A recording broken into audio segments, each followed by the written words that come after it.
আসসালামু আলাইকুম সবাইকে। আচ্ছা, মাছের মুড়ি ঘন্ট হবে নাকি মুড়ো ঘন্ট হবে? আসলে আমি নিজেই কনফিউজড কোনটা সঠিক, বলবেন তো আমাকে।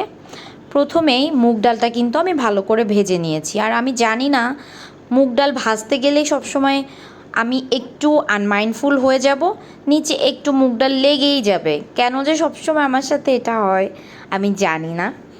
তো যাই হোক, আজকে আমি রুই মাছের মুড়ি ঘন্ট করছি রুই মাছের মাথা দিয়ে।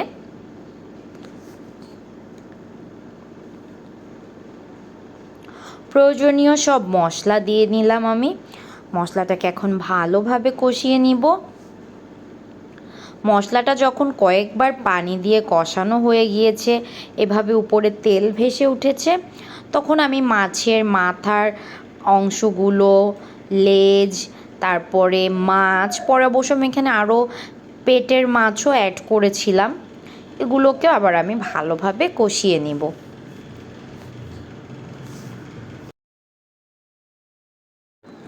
মাছগুলো ভালোভাবে কষে উপরে যখন তেল উঠে আসবে, তখন আমি মাছগুলোকে আলাদাভাবে আরেকটা পাত্রে তুলে রাখবো, কারণ এই মশলার ভিতরে এখন আমি ডালটা ভালোভাবে কষিয়ে নিব। মাছসহ একসাথে কষাতে গেলে মাছগুলো একদম ভেঙে যাবে, তাই আমি মাছটা আলাদা করে তুলে রাখলাম।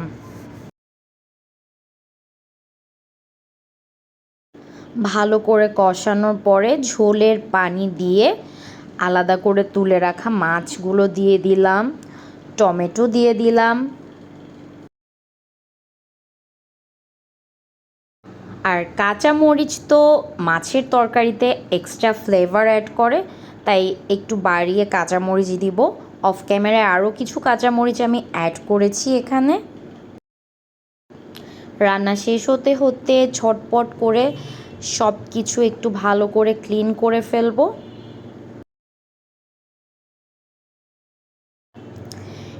একদম শেষে ধনিয়া পাতা দিয়ে রান্না শেষ করব, আর এটা ছিল রান্না হওয়ার সাথে সাথে ইমিডিয়েট ফাইনাল লুক। খেতে কিন্তু অনেক মজা হয়েছিল।